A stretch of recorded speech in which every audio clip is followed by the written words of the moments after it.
Muchos temas que tienen que ver con la educación, como por ejemplo las inasistencias, como por ejemplo negligencia de los padres, los recientes datos del INED, también el abuso que muchos niños sufren en nuestras escuelas. Para ello es que nos vamos al móvil con Jimena Savaris y el siguiente invitado.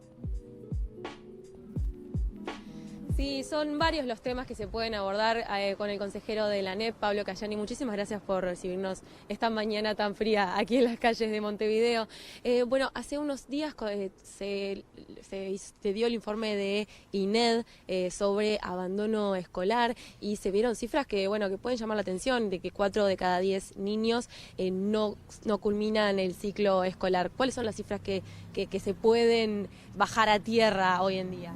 Sí, hace 3 semanas el INED presentó su informe, que es una cosa que lo mandata la ley que crea el Instituto Nacional de Evaluación Educativa. Del informe hay algunos insumos que son relevantes. Uno de ellos es que Uruguay viene avanzando en la cobertura en los tramos de educación. Por un lado, en inicial, hay una muy buena noticia de que es el país de América Latina con mayor cobertura, mayor participación de niños de 3, 4 y 5 años en el sistema educativo. 4 y 5 está casi universalizado. En el caso de 3 años estamos en un 80% de la generación, es decir que todavía la sociedad y el sistema educativo tienen que hacer un esfuerzo en ese sentido. Y por otro lado, en los tramos que tienen que ver con la educación media, recordemos que en Uruguay es obligatorio hasta el bachillerato desde el año 2008. Se ha avanzado en términos de la cantidad de gurises que terminan el bachillerato, pero todavía tenemos un conjunto importante, que es más de la mitad, que no termina el bachillerato, y eso nos deja con mal parados en el vecindario en términos de comparación.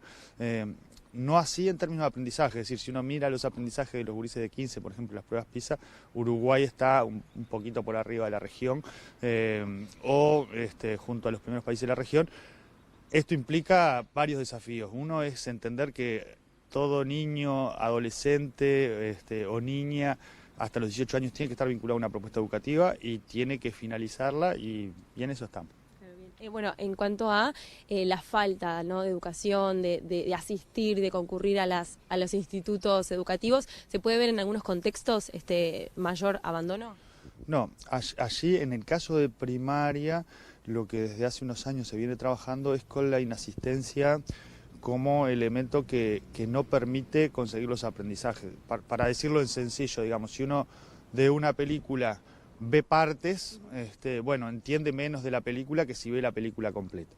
Con la asiduidad del sistema educativo sucede lo mismo, y primaria viene trabajando fuertemente con algunos instrumentos que son muy viejos, como ser las asignaciones familiares, con otros que son relativamente nuevos en el tiempo, como ser el programa Maestros Comunitarios, que tiene 12 años, y además con esto de las alertas tempranas, es decir, al tercer día que falta un niño a la escuela, salta una alerta en la escuela que hay que dar cuenta, hay que comunicarse con la familia, hay que ver por qué ese niño está faltando, y eso ha hecho que la inasistencia en términos de primaria descienda. Todavía persiste un problema importante en la educación inicial. Nosotros creemos que tiene que ver con esto de que los niños son más chicos, dependen de otros para ir a la escuela. Días como hoy, que está muy frío, uno puede llegar a decir, bueno, capaz que hoy que hace tanto frío que no vaya. En realidad hay países del mundo que tienen esta temperatura en verano, o sea que sería posible pensar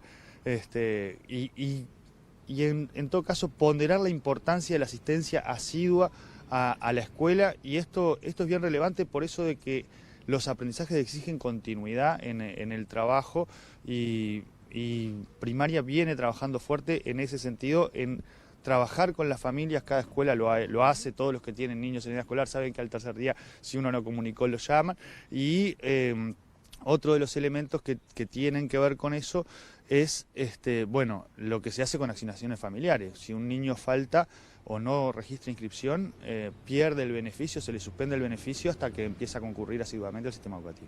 Otro trabajo de primarias, por ejemplo, en el marco de escuelas disfrutables, de ese programa, donde se trata de casos de abuso en familias. ¿Cuántos casos se han marcado hasta el momento? Son más de 140. ¿Cómo se trabaja en ese sentido con las familias?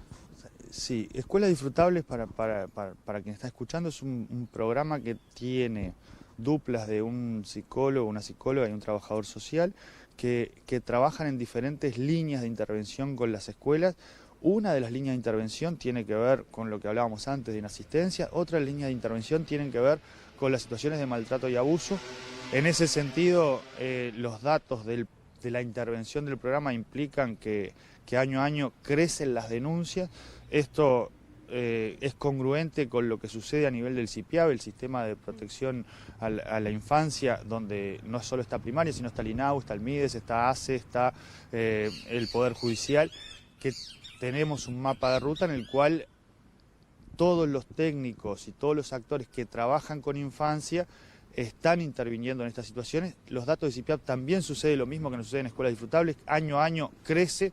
El diagnóstico que tenemos compartido es que las situaciones crecen no porque haya más situaciones, sino porque efectivamente se está logrando intervenir en más número de situaciones a partir de que se han aceitado mecanismos en los cuales, bueno, la no concurrencia a los controles de salud, las situaciones de violencia en el hogar son motivo de intervención de las instituciones educativas, de salud y de la matriz de protección social, ni que hablar las situaciones de abuso donde se interviene fuertemente judicializando la situación. Esto tiene que ver con algo que ha logrado construir el país en términos de proteger a la infancia. Yo creo que ahí tenemos todavía algunos desafíos en términos de tener intervenciones más oportunas. Cada vez que tenemos una situación de este tipo o que crecen la cantidad de intervenciones, la pregunta es, bueno, ¿en cuántas no estaremos interviniendo? Y esto es parte de la matriz de protección social que se ha dado el Uruguay, que implica articulación entre la escuela, la salud, las políticas sociales, las políticas de infancia, y que están orientadas a poner a niñas, niños y adolescentes en el centro de toda intervención. ¿De qué forma se ve la negligencia de los padres con respecto a la educación y a justamente esto, a llevar a sus hijos y a que se sostenga la educación de sus niños? Bueno, en el caso de primaria tiene una normativa que es bastante estricta, es decir, más de 3 faltas durante varios meses implican, por ejemplo, la suspensión de la asignación familiar. Cuando tenemos además educación física en todas las escuelas urbanas, eso implica que los niños tienen que tener el carnet del niño y de la niña al día, es decir, que tienen que haber concurrido el pediatra, tienen que tener el carnet de vacuna, el certificado de vacunación al día, porque se exige en la escuela para acceder a educación física, para acceder a actividades acuáticas, para ir a campamentos educativos. Es decir, todo esto que tiene de bueno la escuela o un campamento educativo, tener educación física o aprender a flotar, también tiene de bueno en términos de protección social una contraparte, que es que hay controles cruzados entre las políticas de salud y las políticas educativas que lo que hacen es preservar a los gurises. Muchísimas gracias, Pablo Cayani, por recibirnos esta mañana. Consejero de la ANEP, muchos temas a tratar, nos quedamos cortos de tiempo. Gracias por recibirnos. Gracias a ustedes.